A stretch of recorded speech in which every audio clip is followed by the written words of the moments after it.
I'm going to go ahead and let Lee Goldstein, our moderator, get started. I think for everybody, there's always this challenge in B2B about what level or what amount of your budget should you allocate to online or offline activities. Events still play a critical role as our sales reps look to establish and create relationships with customers.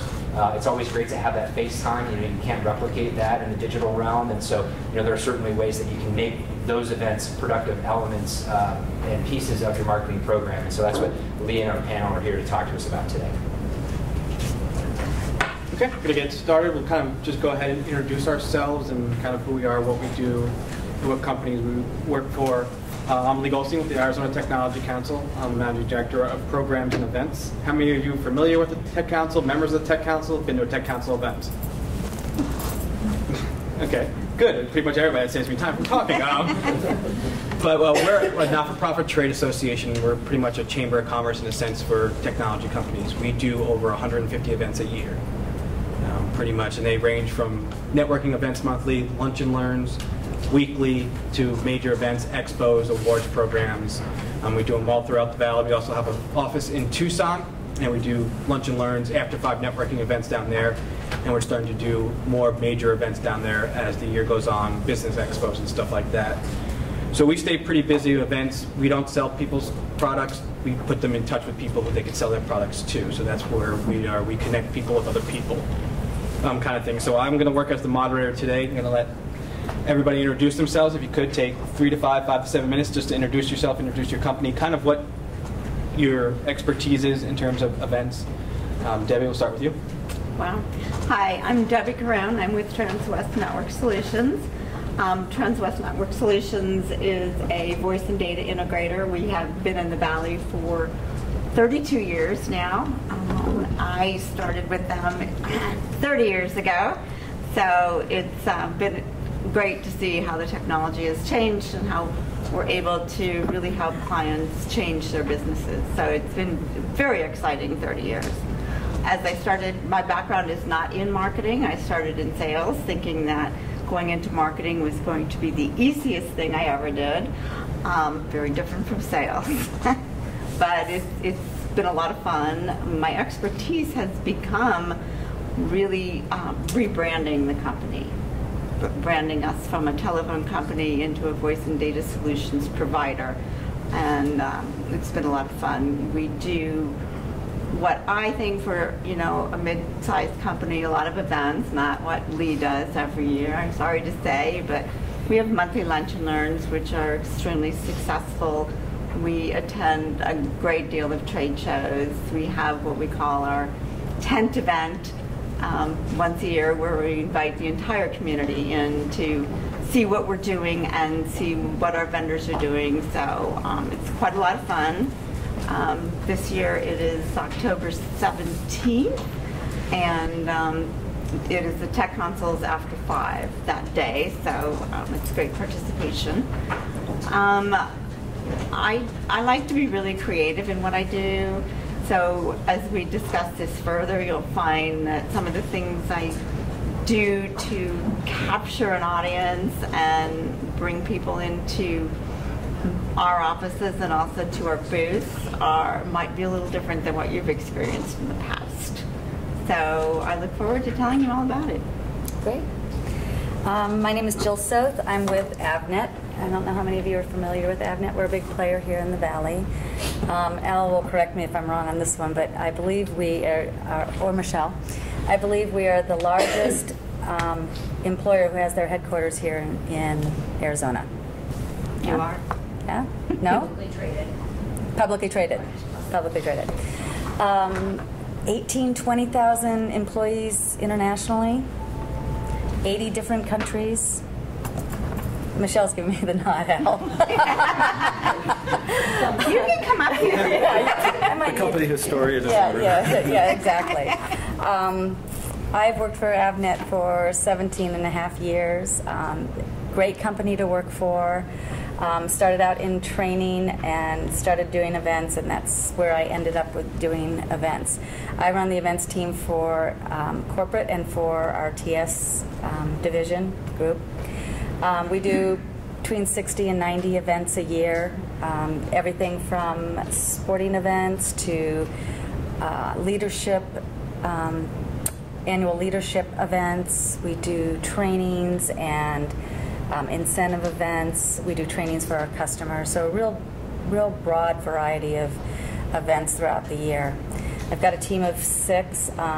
Most of them are in Phoenix. I've got one in Colorado. In addition to doing events for Avnet, I also started a pilot coaching program. I'm a professional coach, so I do business and life coaching within the TS division for Avnet. And Bill Graber. All right. Bill Graber, my company is Greenlight Event Design, and we stage and produce corporate events. Our expertise is really general sessions from 200 to 3,000 plus, what have you. The staging side of it would be sound, lights, and video production for the event, typically held in a ballroom or what have you.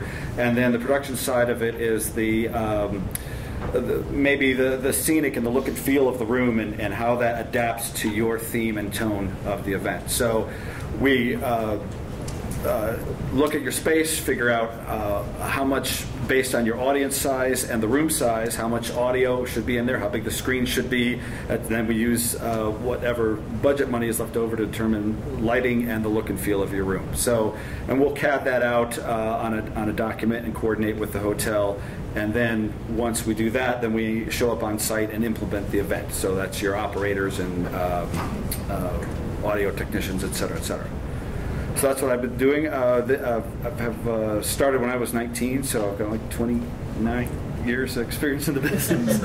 We've done everything you can imagine. 60% of the business we do is on the road domestically, and another 40 is probably here. Avnet is one of our big customers, and they're great to work with, these guys. You didn't have to say that. Yeah, I know.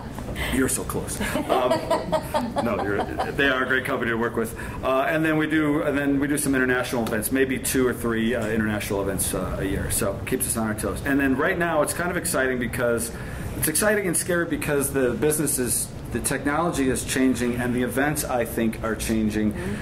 The structure of them, and we can get into that a little bit later. But that's essentially what Greenlight does.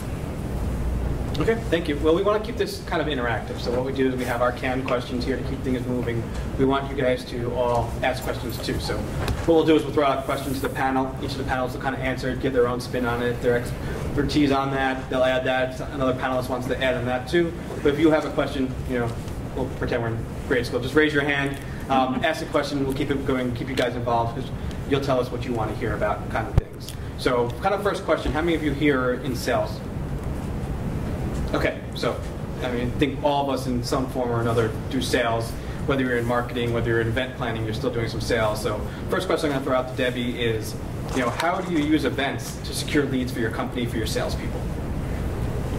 We do multiple types of events. I think one of the best events that we do within our organization is monthly lunch and learns.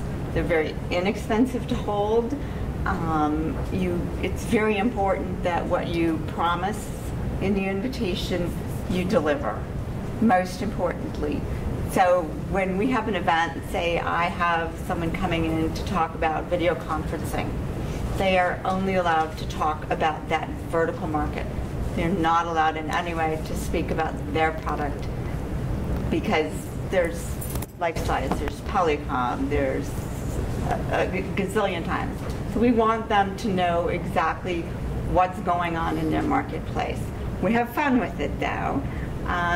We hand out ping pong balls to all the attendees, and if the presenter starts to say something about their own company, That's great. They get zapped, and it keeps it very interactive. It's very entertaining. People pay attention. They take notes. And they win little prizes, maybe tickets or something like that. So it's a great way for a small to mid-sized company to hold an event and understand that the people that are coming to the events are interested. You've already got an interested party. So it's exciting. You know that they want to talk about the product. They may want to not talk at that moment, but we'll then enter them into our CRM. We'll send them personal thank you notes. We'll add them to our newsletters. It is never a sales event, and it is never a networking event. So those are two things that are very important. And as the invitation goes out, it says this is not a networking event, and it is not a sales event. So they know it is just educational, which I love. I mean, other things, I have cheat sheet here, guys, so beware. And a good picture of my mother sitting here. I just visited. So, I mean, I highly recommend Lunch and Learns to small companies, and you'll get a great crowd. Make sure you have a good room, something that's comfortable, and a good caterer. Yeah. Good caterer is always very, very important. Some of the other things, as far as how we secure leads, trade shows. I mean, trade shows are phenomenal, but you have to work the leads. If you come back with a bowl of business cards and nothing happens with them, then it's not useful to you anymore. So you have to, you know, if you have a staff, assign them to the sales staff. Make sure they're entered in your database. I, as you will all learn, capture every name in my database. So then you'll start receiving maybe a quarterly newsletter, and you'll receive the monthly Lunch and Learns. And that's all we send. We don't want to market these people to death. They see enough of us. So it may take a year, it may take 2, it may take 3, but that customer or that opportunity is always open to you until they hit that unsubscribe. If you have a good program, you'll know what you're doing right and what you're doing wrong. So. Anything to add on securing leads for your company or your sales? I would not. No, I don't. Okay. Not my area of expertise. Okay. Bill, event production is important when you're putting on events. You want to put on an event right. You want to put it on so both you and the organization look good to the customer coming in. What are some simple do's and don'ts about putting on an event? Well, do them. That's one. Do that event. Very important. No, you know, and that's you know, one of the things that's happening today is obviously the internet and what have you, and there's a lot of cyber events out there. When you're doing a live event, it's a different animal, and it demands a different attention. It's like if you're going to if you're listening to a record versus going to a rock concert, you're going to get dressed up to your, you know, to go out to that show, or whereas you're listening to something in your living room or your car, you just kind of take it for granted it's in the background. Going to it, doing a live event, people are really focused on what they're attending, and you know, it's something that they're involved in. Okay, when you're doing a live event. And I'm specifically talking about like a general session. Depending on who your audience is it for education? Is it for sales? Are there customers that you want to keep and keep engaged? It's important to know what you're trying to get across to them, and like outline, you know, 3 main things or 4 main things of this is why we're doing this event. Know why you're doing the event, and it's really it's very difficult, but it's also very good to try and track if it was successful and how that affected people. So that's, you know, and that can be done with surveys. That's where the web is handy, because it's so easy to just send somebody an email afterwards and ask them 10 questions, say, hey, what do you think about this? So that is, those are the do's, don'ts. When I'm thinking from a presentation standpoint, I see a lot of general sessions. Where are we going here? Well, we do a lot of live events together. Michelle, Al, and Jill, and we do maybe, what, 10 a year, something like that? Wow. Something like that. So we do a lot of them a year. And people are well, I see a lot of, not at your events necessarily, I'm speaking broadly. I see a lot of death by PowerPoint, where somebody gets up there with a slide, and you have your message that you want to convey to them, and everything you say has a slide with so much text on there, nobody could read it in the 5 seconds it's up there, let alone, you know, and then you're clicking off to the next slide. So what I've seen lately, and some of Avnet executives are doing this, is presenting either without slides and having some notes in a monitor down below to see what they're presenting about, and then when they have something that they want to really drive home, then have a slide come up on that screen, so that they're paying attention to you, the presenter, and what you're saying, and then every once in a while, just so they're not staring at you the whole time, then bring up a key point as a visual. So I'm not sure if what I'm talking about applies to this room. You guys let me know in your questions after that. But so those would be some of the do's and don'ts for now. Okay. And other do's and don'ts, and Bill, can you cover your ears for this a second? Spend the money sometimes. You use vendors that you trust. They may be a little bit more expensive than the other vendor, but you want to make sure your sound is good, that your lighting is correct, and other things. And we've had, people will put in bids, and I can come in lower than that, but are you going to get the same service you will if you spend a little extra money for your show? Because again, the people are leaving there with that in mind, and they're going to remember how that event went. If they leave going, they'll remember the smallest things. And surveys, you'll find on the survey the coffee was cold, or there wasn't enough soda, or the ice ran out, but they won't forget about the whole event and what they just learned. So spend the extra money in terms of getting the correct lighting, getting the correct staging, making sure your videos work on your PowerPoint because there's enough wireless power, or you're not hardwired and stuff like that. So that's a good, from what I found, do's and don'ts, and I found it the hard way sometimes. And Bill, you can't charge me more, but that's why. But definitely use people you trust when using vendors. Yeah, all those little things that can go wrong really just act as distractions, and it takes away from the message that you want to convey and the things that you want people to walk away with. Jill, question for you. Branding is very important. How do you use events to brand Avnet? Avnet's a big company, and you drive down any of the highways, you see Avnet, but how do you use it to get people to know what Avnet is? So branding, when you talk about branding in the context of events, it's really about the experience. So it's really about what those attendees are going to experience at your event, what the takeaways are, what not just physical takeaways, but what they're going to remember about the event. So for us, it's about creativity and creating that experience for them so that they do have those takeaways, getting really good speakers. We found out in the last few years that having a bad speaker can really, it can really take a really great event that has really great other content, and you'll get tons of bad remarks about the event just based on a really bad general session speaker. So if you're going to put money somewhere, it really pays to spend the money on a speaker that's going to be of value for your audience. You want to be able to connect with the people in your audience. You want them to be able to feel like what you have to say is meant for them. So really understanding who your audience is. Creating, in talking about being really creative, some of the things that we've done that have made our events really memorable are things like hiring, and some of these things don't really cost a lot of money, hiring dancers from ASU who came in and did an improv around the messaging that we were doing for an event. It was a huge hit. We weren't sure going into it if everyone would appreciate it, but it ended up being a huge hit. That same event we had Benjamin Zanderin, who is a fabulous speaker. Really hard to walk away.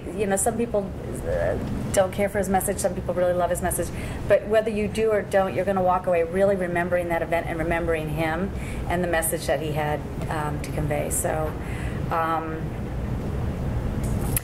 think we're going to talk about giveaways later, so I won't touch on that. And then I think I'd touch a little bit on what's in it for them. So again, when you're thinking about an event, really think through why you're doing it. What do you want the end result to be? What's in it for the people who are coming? What can you provide them that they can't get next door? And that's what you need to have at your event. Any questions so far? Anything you have to add? No? Yeah, I want to hear some questions. Make sure I'm okay. on target. Yeah. All right. Go ahead, Al. Just regarding speakers, since it's a global company, do you feel you should have regional speakers or international speakers, and do you have a portfolio of speakers that you use that you rotate through?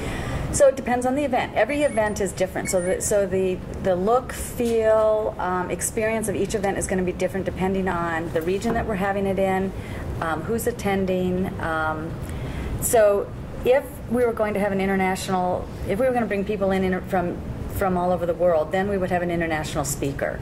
If we're going to have a topic that deals with global, the global market, we would bring in a global speaker. If it's something that's, for instance, for our LAC group, when we do an event in Mexico, we're going to have speakers that are unique to the Latin American territories. We're not going to bring in an American speaker.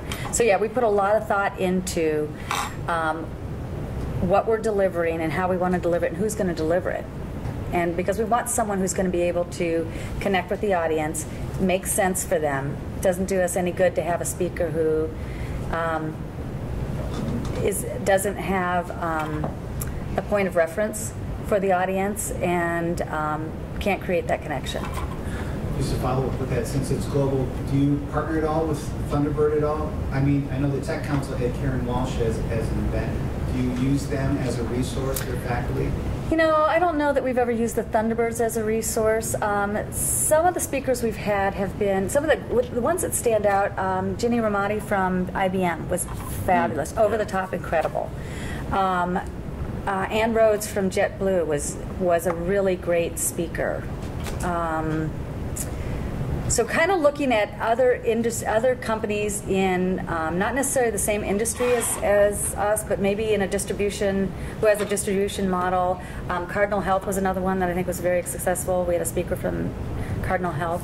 To find people who are really successful in their industries and to bring them in to talk to us about how they got to be so successful in their industries. And to expound on Jill's point here a little bit, it is very important to have a guest speaker who really is relevant to your meeting. I see sometimes they'll sit down to a planning session with the committee and they'll go, okay, you're working out your agenda, this person's going to speak, that person's going to speak, then let's see, we got an hour here, we'll put a guest speaker in here, and then they go on down the line. Well, unless there's somebody who you have, we need somebody to speak here, this guy to speak or this person to speak because they're exactly on target with what we're talking about, then try and get them, plug them in there. But don't have one just to have one. Right. Is you know. And sports speakers, well, they may be all-stars in their field. A lot of them aren't good public speakers. So those are kind of dicey to have. We just had Joe Theismann this week. Did you? Sports speaker. Now, I'll tell you about sports speakers. They're mostly loud. And they pump up the room, and they're energetic, and they're shouting, and they're telling stuff like that, telling their stories. And they don't, a lot. This is definitely one of them that don't necessarily translate to the business. It can, but you have to interpret it. But to another point that Jill said is that when you're getting your audience involved in the event, and you've got somebody like Joe Theismann or some a quarterback or something like that, where everybody goes, "Wow, I respect him and admire him, and I heard him at that conference." Well, then it kind of ties it in. You know what I'm saying? Then they feel like they're involved. I listened to Joe's presentation, and our theme was teaming for success. So it was a sports theme. So it was logical to get him as a speaker. He didn't say anything that had to do with business, but what he did say had to do with a team. And that made it a little bit more relevant. And then when he was done, he opened it up for questions, and boy, everybody was in there. There's all kinds of things. And then the audience was alive and electric. And then that's teed up for our speaker to close the event. So after everyone's all excited about talking to him and hopped up on football, then he goes, okay, here's what we're ending with. And he took some items from Joe's presentation and built that into his close. And everybody just walked out like, wow. So that was... There are some good ones. Yeah. Content-wise, it wasn't there, but feel-wise... I've been at a Terry Bradshaw one, which he was probably another one of those guys. Amazing speaker. Yeah. So... Yeah, so much energy. Yeah. But I have to say, as a smaller company, I have had a poor speaker, which absolutely killed a very expensive event for us. And I have learned since that the person may, again, be great in their field and maybe the best in their field, but I've gone to the point of actually having them send me a video and let me see what they can do. People are not offended by that. If they're not a well-known name, they're not from the Speakers Association, they want to get their name out there too. So they can video that presentation for you. It's absolutely simple these days, and send it to you. I highly recommend you take advantage of that, because you'll lose a lot of money if people just start walking, or they're not going to come back to your next event, because that's what they expect. Yeah. And speakers bureaus don't cost you anything to use in addition to what you would pay for a speaker. So all speakers use, not all speakers, a lot of the big speakers use speakers bureaus. Speakers bureaus charge the same no matter who the speaker is. So if, I don't know why Rocky Blyer is coming into my mind. He's an example of a sports figure that wasn't such a good speaker. But anyway, so Rocky Blyer is going to cost the same with Speaker Bureau A or Speaker Bureau B. It doesn't matter. But I guess my point would be, use a Speakers Bureau because they know who's out there, they know who's on the circuit, they know who's good. If you really wanted to see someone, if you can arrange to go see them at a time when they're in your region, that's a great thing to do. If you can see them in person, that's always great. But it's helpful to have that experience of a speakers bureau to help you weigh your way through that, or make your way through that. Okay, any other questions? With so many events, sorry, Sean, like Lee mentioned 150 events, Jill, you mentioned between 60 and 90. How do you continue to drive interest, for that many events to ensure that people come and keep coming? Well, we're lucky that we have close to 700 members, and not all 700 members do the same thing.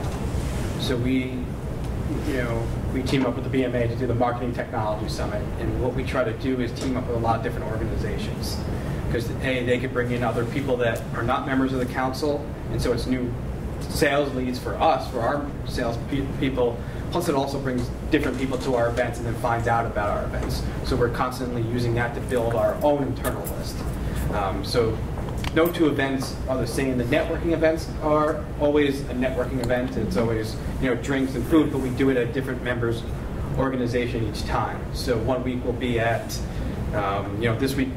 Actually, this Thursday, we're at Goodsman's Interior Furniture. They're a member of the council. They're going to give tours of that. Or we're at a data center, and they'll give tours of that. So the theme of the event is always the same: networking, not a sales pitch. We give the company 5 minutes to say, hello, this is who we are, kind of thing. They could give tours of their organization. They could do a little presentations, but it has to be small little presentations in their conference room where it's not the whole group has to come all at once. So people who just want to come there and eat, drink, and network can do that, or people who want to learn more about the company can do that also. So that always changes.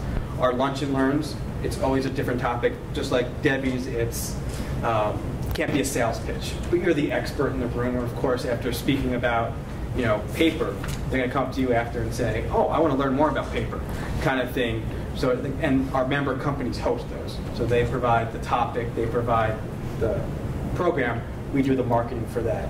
And we do them weekly now. We used to do them once a month, and now we do them once a week because with 700 members, people want to continue to do them, and it brings in, not big numbers. We, depending on what the topic is, can bring anywhere from 20 to 80 people. Insurance topics get the 20 people.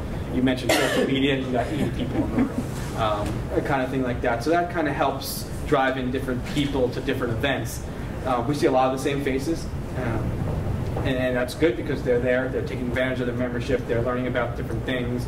But we also we use our events to get lead generation. We're doing an aerospace and defense event, and we're lacking in that department, and all these new companies are coming out of the woodwork that we never knew were here, provide stuff to the aerospace, and that opens a whole new attendees that are coming for the aerospace event, but they go, oh, the Arizona Technology Council, so who are you and what do you do, kind of thing. And oh, you put on a good event, now we want to come to more events, we want to see more, kind of thing. So that helps us a little bit with attracting different people to all the different events. And for the salespeople in the room that are always trying to get leads and meet people, The Tech Council events are unique because they are such a broad base of topics. One thing I highly recommend is start going to the events that you really don't think you have any interest in. Because if you continue to go to the same events, you'll meet the same people. And if you want to break out of that mold and get into other vertical markets and meet other people, go to the aerospace events, go to the science events, go to the education events. It's a great way to build your pipeline. So for us, it's not quite as easy, but we have our events are made up of customer events, supplier events, employee events, leadership events. So there's a big variety, and we always have to be looking at our customer and supplier events to make sure that we're not inviting them out too often to too many things. And there are some of our brands within the TS group overlap, and so we don't ever want them to feel like they're spending most of their time in Phoenix when they should be out doing other things. So we are really careful and strategic about how we do them. And what we often do is as we see a need, we may leverage several brands and create one event for them so that we're not going to the same pot over and over and over again. How do you guys, coming from the sales side, how do you guys get sales, maybe not necessarily sales, but just people to like interact, like some of the maybe different ways you guys have? Okay, so was that for me? Maybe. Okay, so I have an answer for that. So there's some creative things that you can do at events to create that kind of connection. One of the things that we've done in the past, which is way fun, it's called the World Cafe. And it's a method of facilitation. So you can have several tables. You bring everybody into the room. You have a topic for each table. And you only sit, and you have your attendees sit at a table that interests them, and they sit there and talk about it for as long. And there's a facilitator who's taking notes. They sit there for as long as it's interesting to them. Once it's not interesting to them anymore, they get up and they move to another table where there is a topic of interest to them. And then at the end, you've got all these notes and all these great conversations that can be put up on the wall for people to look at and add to. Another thing that we've done is I think we call it the Unconference. And it was the first night of do you remember this? Yes. First night of the event. And we had people come in, and we had hanging from the ceiling, there was a survey beforehand, and people talked about what they wanted to talk about. Mm-hmm. And we made big poster boards of those topics and hung them from the ceiling. And the idea was that people could talk about anything they wanted to. There was no structure to it. Again, with the direction that if the person you're talking to and the topic isn't of interest to you, move on to the next one. But also this was done. This was at the Buttes, yeah, if I remember yep, correctly. Okay, and it was in a lower ballroom so it wasn't just taking all these blow-ups of the concepts and the words. They were hung from the ceiling in almost like a maze, mm-hmm, and when you entered, walk through them. It was the Unconference, so you had to walk through, and it was almost like the equivalent of your haunted house when you were a kid. Instead of scaring them, though, yeah, you were giving them, you're exchanging ideas. So they all walked through that, and there was different odd lighting and whatnot. Really inexpensive. Right. It was fishing wire or fishing line and foam core boards. Yeah, but at the end, wasn't there? You had the big bulletin board. Yeah. And what did you do at the end? And we had paper on each of the tables. So as people had ideas and thoughts that they wanted to explore, they went up on the idea board. And then as the days went on and the conference went on, we brought those things up and we continued to have those conversations. Yeah. And what that did was essentially, it's an icebreaker. For one, mm-hmm, so that everybody has to go through this experience and talk about it. Oh, did you hit your head on that thing? Yeah, I hit my head in belong or whatever, and the icebreaker isn't just sharing drinks and cocktail and hors d'oeuvres. It was the ideas that was going on there. So they shared that experience together. That was focused on the mm-hmm, event. And it was wildly successful. It would just people just raved about that. They met people they wouldn't ordinarily have met. They talked about things that they ordinarily wouldn't have had an opportunity to talk about because there was no structure to it. It was really an unstructured gathering, networking, reception. I think I like that one. Yeah. So we've tried the mobile app on a couple conferences. So I guess my question is, I guess for a whole group, is what are some of the best, I guess, mobile uses that you've seen at events? And I would say large events, so probably 300 at least. And then is there ever, a follow-up question is there ever too much mobile at an event, i.e. distraction from your content? Great question. For me, some of our major manufacturers have very large events. Then they're global events, excuse me. But, so they use it to tell us where we're supposed to be at any given time. So they have seminar breakouts and you're signed up for different things, and about 15 minutes prior to your scheduled seminar, they'll tell you what room you need to be in and whatever. We love it, but sometimes it gets annoying. It's like, don't forget to be at the dinner at 6. Well, you know what, I'm not going to show up for that dinner. And then you start to feel really guilty. So if you're using it for, you know, seminar generation, make sure people are in the right place at the right time, I think it's great. But it can be a bit much. You start ignoring it. Yeah, I think the Twitter aspect of it is probably right now the coolest, best thing about it, because you can get excitement about different aspects of the event.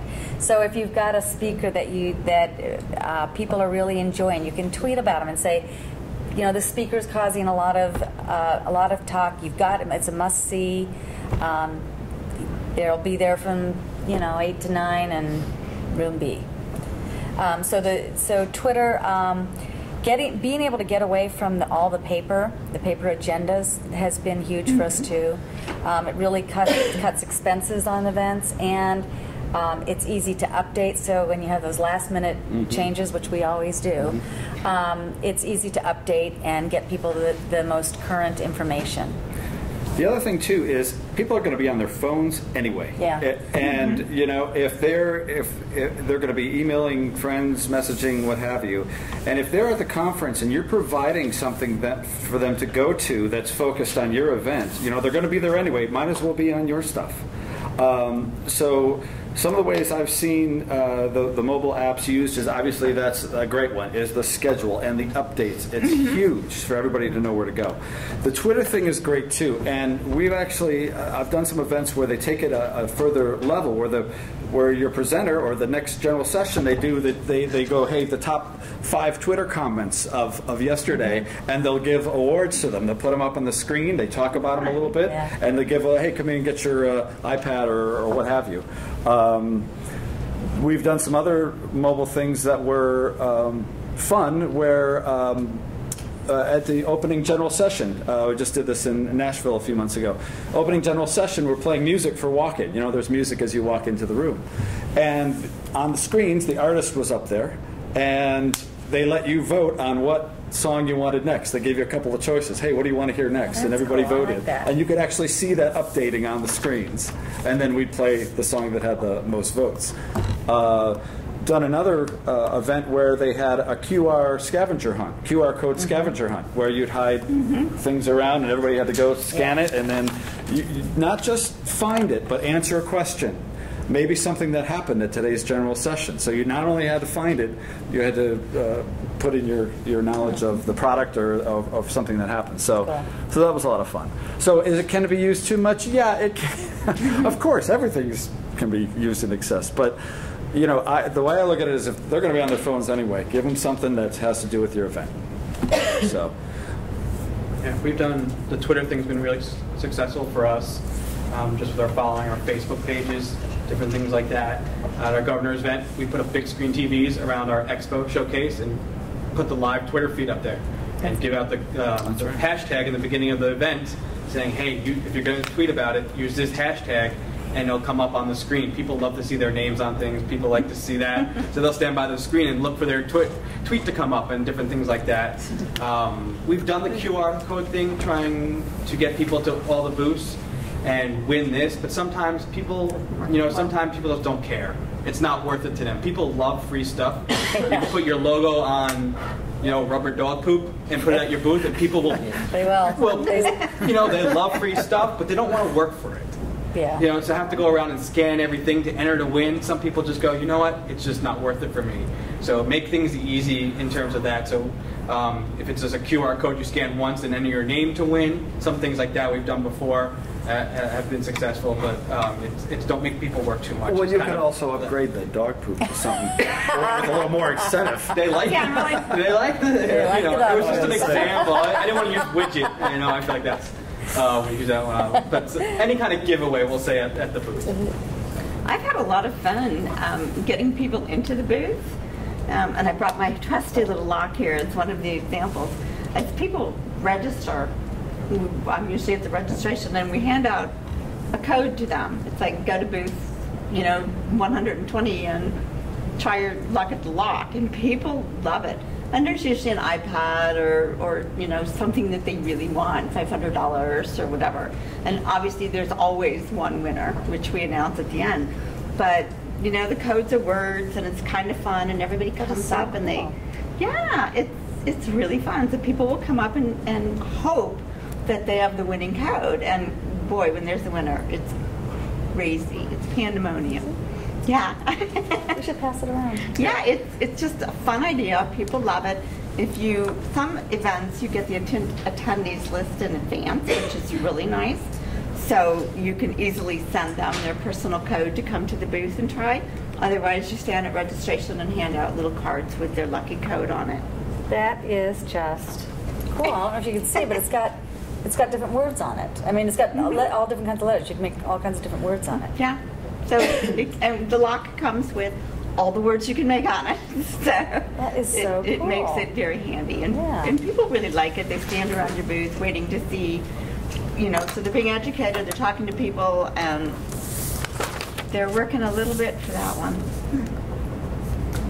Okay. Very cool. Nice. I just made the notch. How do you leverage leadership? How do you leverage them and use them appropriately, and then how do you protect them at major events? Our leadership, our executives. Or anyone, yeah, executives. So how do you engage them so those people get to have a touch with the big guys and gals? And then how do you protect the leadership so it doesn't post out? So typically what we will do is create something outside of general session that the leaders can attend, like a roundtable breakfast or roundtable lunch, and people can sign up for first come, first serve, so that people can have an opportunity to talk with them. Our executives tend to be very accessible, though. I mean, they will come we usually start our events with an opening reception, and they'll come to the reception and they'll meet people and talk with people. We haven't had once in a while they'll get cornered, and we kind of watch for that, but as a whole, they're very accessible. They want to be able to talk to the suppliers and the customers and the employees, because what I hope and what I think are that we're creating events that are meaningful, and that there's a real reason to be having them, and a reason that that people want to come to them, and it's an added bonus if they can talk to our leaders and have access to them. I'm sorry. For the large events that I've been to, when I specifically want to meet the president of a company or the CFO, they're generally really good. I mean, yeah, they have the free time and they'll come to all the events, but they'll generally give you a scheduled time that you can meet with them, which to me is wonderful. I know that I have 20 minutes of, one-on-one with the president of a major corporation, and that's what I need. They can understand, and they really do care, and they will schedule those meetings, and a lot of times it's just asking the person that's putting the event on. It's like, I need X amount of time, and they're more than happy to do it. Two other, I don't want to call them techniques, but two other formats that work well with an executive addressing an audience is that one we've done a couple of times where we've brought the audience in on comfortable chairs. Okay, so these are like business chairs. These are almost like lounge chairs that we'll bring in, and Club chairs. like a club chair, yes. Yeah. And they'll have a little coffee table next to them, And this is good for groups of like, smaller groups, like 75 to 100. I think we've done 150. You did 250. We did 250? Yeah. Okay, well that gets big. It's expensive too, but you have to have the real estate to do that because the chairs take up more space. But when you have those chairs like that, and we've even changed the format where we'll put the chairs on hotel risers. We'll do create a stadium effect. We'll couple rows on the floor. We'll do an 8-inch riser, and then we'll do a 16 and a 24. So you have this, and we just use hotel risers, and there it creates a little stadium effect. And your stage, instead of being 2 feet tall and talking down to your audience, is an 8-inch stage that they're standing on, and maybe it's curved sometimes. So now it's more of a forum. And it's I tell you, more intimate. I've never seen the interaction with the audience. The more enthused, more like people cared about them, and they cared about what you were talking about than that format. Yeah. So, and we've actually even done it with banquet chairs. Remember at the Phoenician HP conference? Crescent style. Crescent style. Yeah, that created a very close to the stage. Close together in a semicircle, and it created that as well. Yeah, if you don't have a budget to bring in comfortable lounge chairs and what have you, because it does take a budget to do that, you can do it with hotel chairs, and you can still do it with the risers. Just you kind of diagram them out. That's something that we do with hotels. The other another way to present an executive and kind of disarm the audience, if you will, is to do it in a different format. Have him interviewed. I've done this several times recently. Sometimes we do it in a fun way. Well, you'll do like a David Letterman type talk show, with a top 10 list and everything, and our first guest is so-and-so. And when that executive comes out and is now being interviewed, it's not him just talking to the audience and them sitting there with their arms folded and going, listening to what he's got to say, and it's not a monologue. It's an actual discussion with a third party who is moderating it. who you just laughed at. He maybe did a top 10 list and you laughed at him and you like him, and now he's going to get in and ask the hard questions to your executive. That has gone over very well. I did something for a water treatment company out of Chicago where they all hated this CEO. They just hated him. And he was a terrible presenter, and they were worried about and this is like 3,000 people, I think, something like that. It was a big audience, so they were worried about booing. I mean, they were worried. Oh my God! There was nothing more intense than this guy coming out for his 15-20 minutes.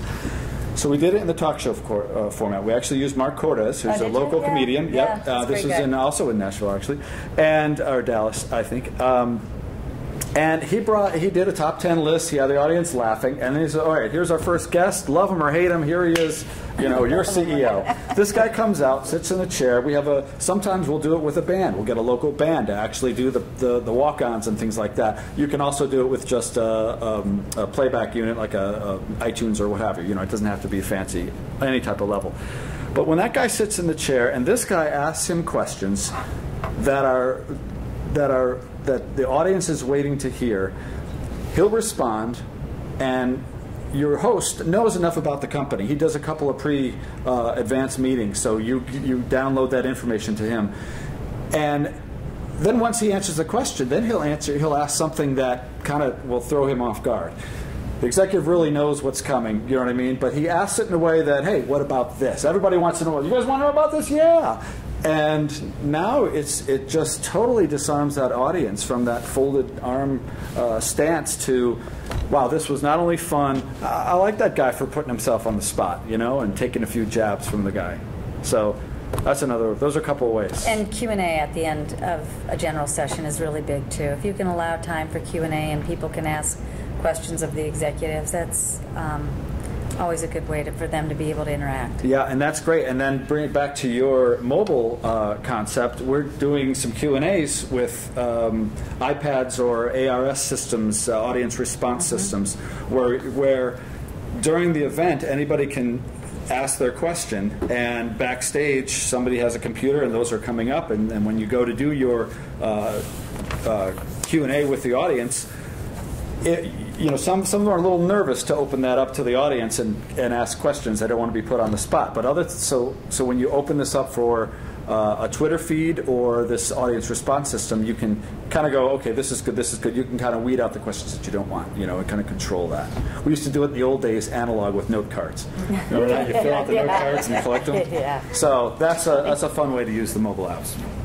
And as a smaller company, we need our CEO to be our lounge chair. We need him accessible. We need him answering the questions. People don't want to come to an event and talk to me. They want to talk to our CEO. He's our best salesperson.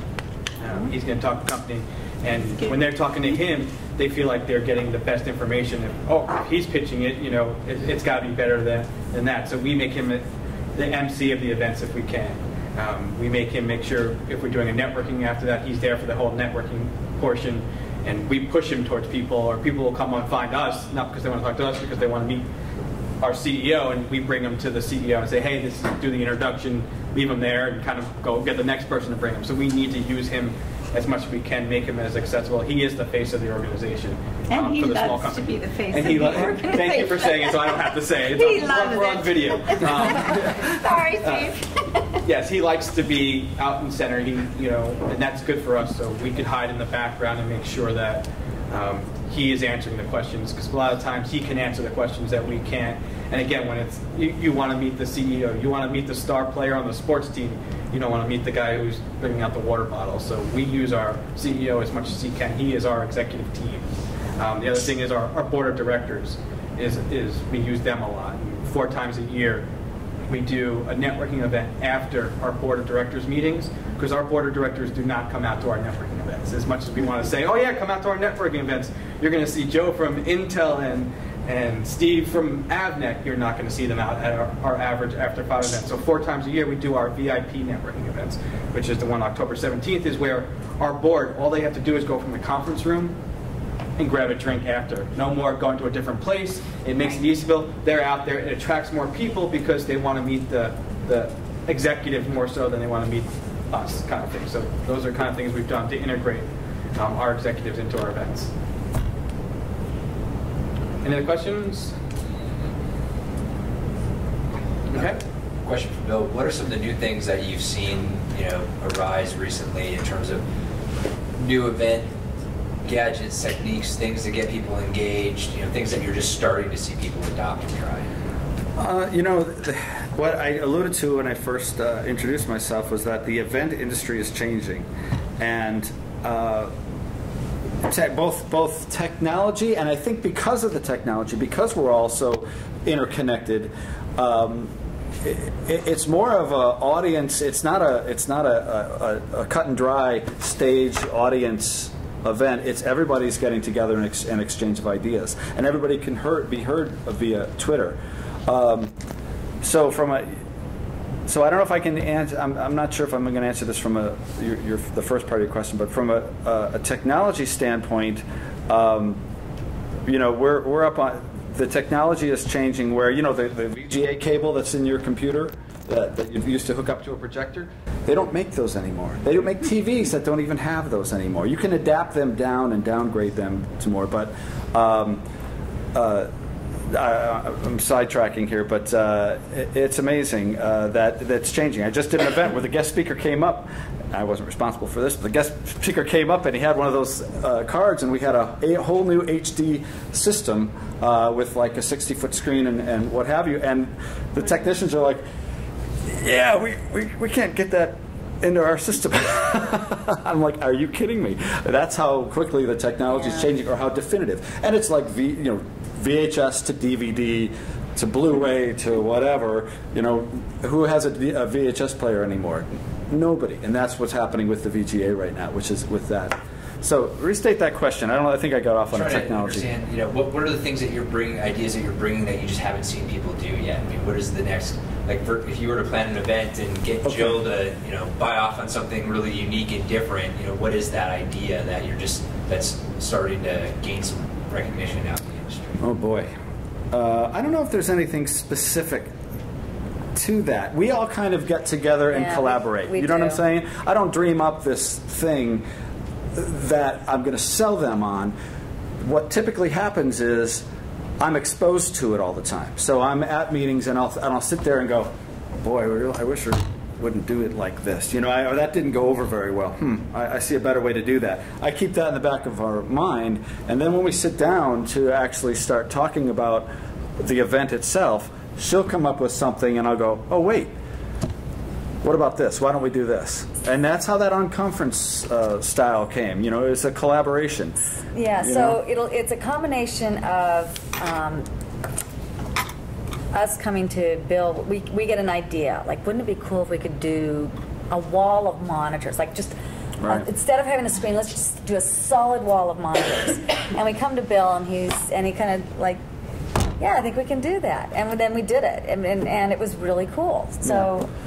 Yeah, exactly. Or they'll say, hey, we want to do this, and I go, oh, well, that's big, you know. Yeah. Go talk to Al. Actually, Al's the one who says we want to do this. Yeah, he's a big idea guy. He is. And then, but what we'll do is sometimes go, okay, that's great. Here's a way to achieve the same results, but a little bit more cost effective. And we'll just kind of adapt technology to fit the budget, you know. We've done some stuff with, you know, the widescreen thing has been in fun. You know, just a big old screen with a big backdrop. That has kind of wowed audiences. We've done that, but now that's kind of, it's already been there and done that. HD, and then we'll do picture-in-picture for the slides. We've done interactive screens, or made it look like it was interactive screen, where the person on stage will touch the screen, and it will like open up another window on the screen, and it's all kind of smoke and mirrors, but we give that illusion that we're being interactive on the stage. Yeah, and very important, which ties into what we talked about with the guest speaker, is that you don't let this cool gimmicky thing get in the way of the meeting itself, or do it just to do it, you know, because it's cool. Make sure it has a reason to be there. A purpose, yeah. And so I would say the things I'm seeing today is, from a technology standpoint, like demoing iPad apps. Now we actually have people. It's amazing to see this. Is to wirelessly demo. People are presenting from their iPad apps and controlling the screen. There's an actual program where you can push off the control to somebody else who has an iPad. So you could really kind of do interactive, you know. To literally interactive meetings by, you know, changing off who's driving. Game show now, doing a quiz type show, you can do, because we use some gaming technology so that you can put in the names of your members, buzz in, and update, keep scores, the whole type of thing. You can really get into that now with the way technology is shaping. So, but yeah, most important is to use it to achieve a result than just. We're finding too that with streaming video, you could be in the conference, you can be, you know, 3,000 people back in the room. A lot of people want to just listen to it and watch it on their iPads.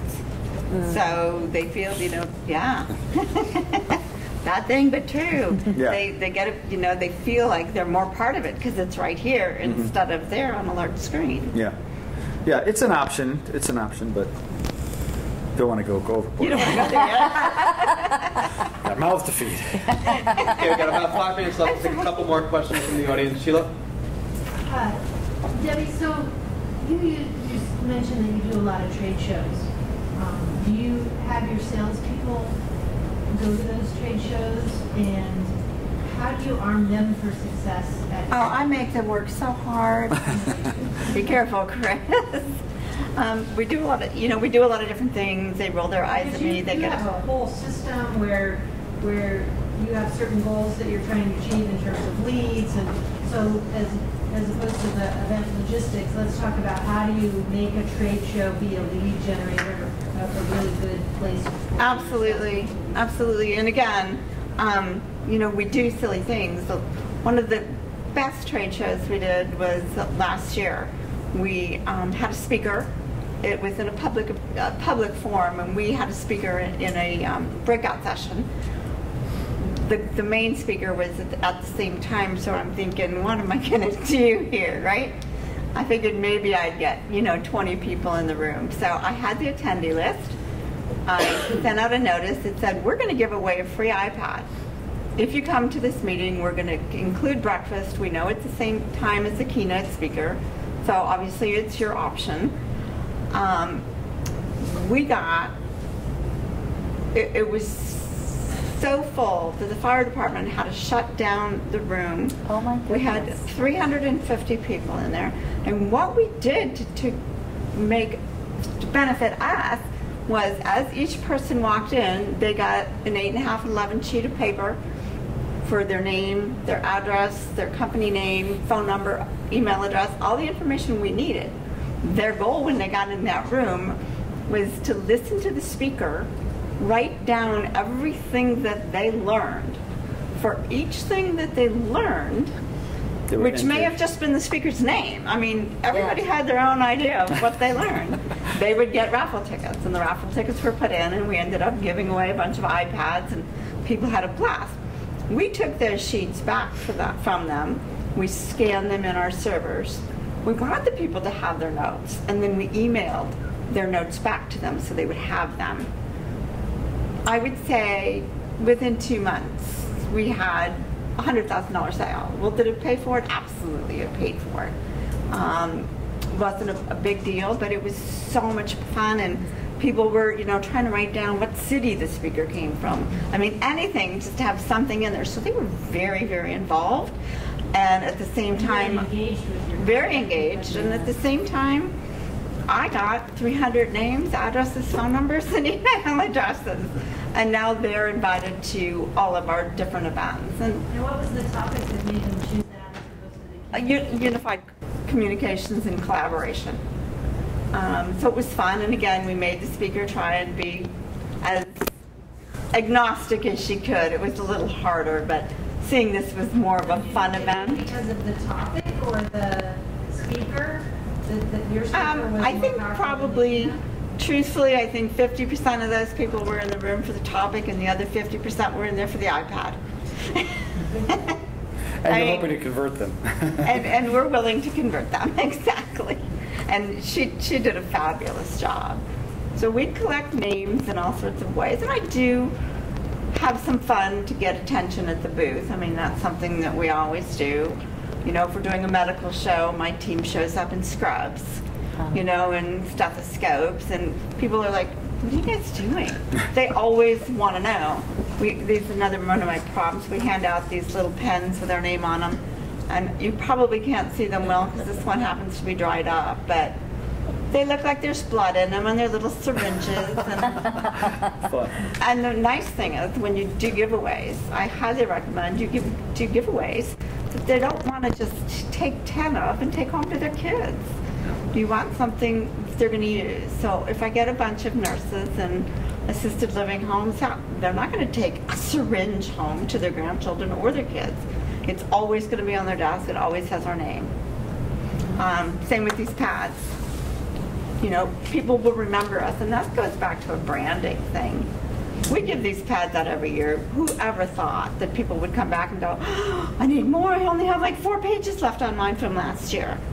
So they clearly remember us. That's great. An espresso machine and a masseuse helps. That will always helps. Always helps.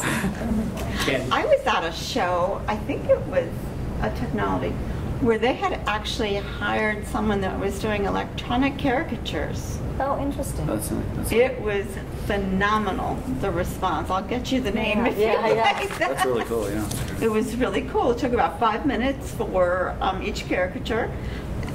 Absolutely fabulous. I couldn't afford it at the time, but I will do that one day. And I do have the information for you. Okay, we probably have time for one more question. How are you guys leveraging community relations or nonprofits at your events? And how successful have you seen them? Is it draw to have attendance, or it's just promoting the event in general?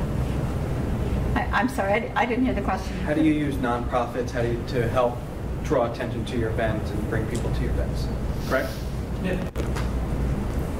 Wow. I don't know if I have an Leveraging answer for that. nonprofits at all on events? Because I've seen some great success with other events in the community where they might have a donation to to a community relief or a nonprofit community. So we do that at probably, I want to say about 25% of the events that we do on the TS side of the business. We have some sort of charity, something that's tied to it. It might be like a silent auction. It could be, you can wear jeans on the last day if you donate to the cause. Raffle tickets to win a prize, and the proceeds go to a cause. So have you noticed that that's been a draw in particular for anyone? Has it had a value for publicity? Corey, I don't think it's a draw or not a draw. I think it's just, I think people, like to give. It makes them feel good. I don't think that they would come because of that. I don't think they would not come if we didn't have it. But I think it's a really nice, and it says something about who we are as a company. It's a part of who our culture. We give back to the community a lot. So it is important to us. So as many times as we can talk our internal customers into doing something like that, we try to do that. I do a blood drive, which is, again, we're a small to mid-sized company, but I have kind of a fun invitation I send out, and it gets attention from a lot of people. And it's just like, I'm always asking you for something. I'm always asking you for money. Now I'm literally asking for your blood. And it goes out to thousands of people, and we have incredibly successful blood drives.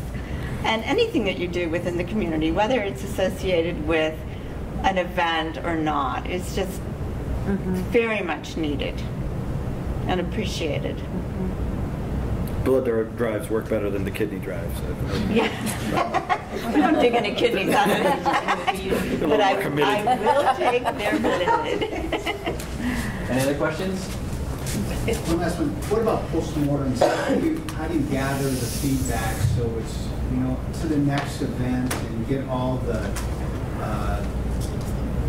key holders together so you can really build upon it and educate people along the way?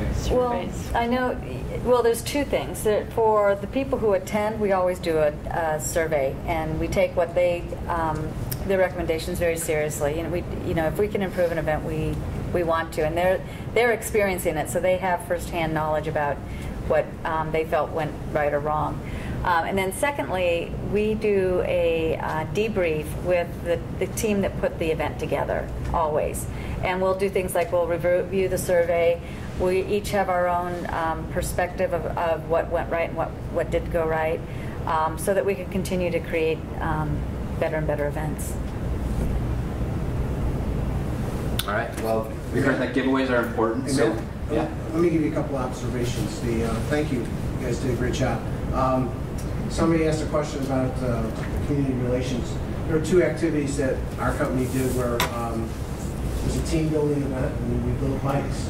So we 5 people at a time and built 20 bikes. Well, cool. We done with bikes, and we share it. That's fun. The person was there to pick up all the bikes. The best one I've ever heard was in Germany. Our German group put on an event in Spain. It was all our employees got to go because they hit some huge number. After a presentation, say an hour and a half of presentations, when it was over with, those 1,000 people got up and didn't just go to the beach.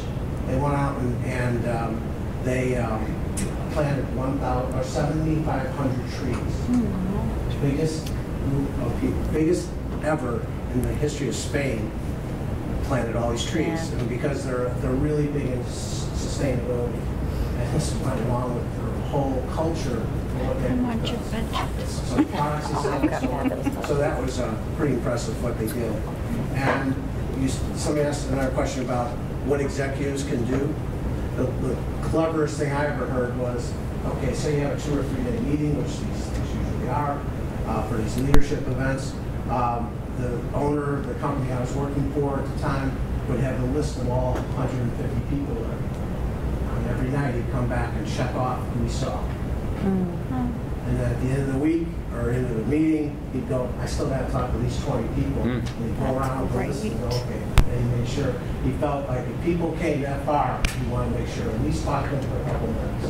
Look them straight in the face, have a nice conversation, and then move on until he got them all done. Now, it doesn't mean he got them all the time, but I thought that was very clever. So that's one way to make, and we mention that at our executives all the time. Okay, if you can, keep a list, try to talk to everybody, and I think that's real important. Yeah. You'd also do some breakfast meetings too, like prior to the event with some select people who had expressed desire to meet with the executive. Not just breakfast, but we'll actually have dinners where the folks can say, I want to eat with so-and-so. So we'll go out to 5 restaurants or 6 restaurants in town and have a group of 8 people. And that's a great way to really get to know each other. So they get to pick who they want, doesn't mean they always get it, but you know, that's what we're trying to do. So I think that's Yeah. Well, we have a giveaway for all of you as a thank you for letting us put the spotlight on you. Thanks again. We can give them a round of applause. Again, if you have questions about joining VMA, feel free to see me. Thanks everyone for coming. You'll continue to get information about our upcoming events. 3rd week of March, we have the event on marketing for small businesses and startups, and then get your nominations in for Marketer of the Year. I'll get you. Thanks.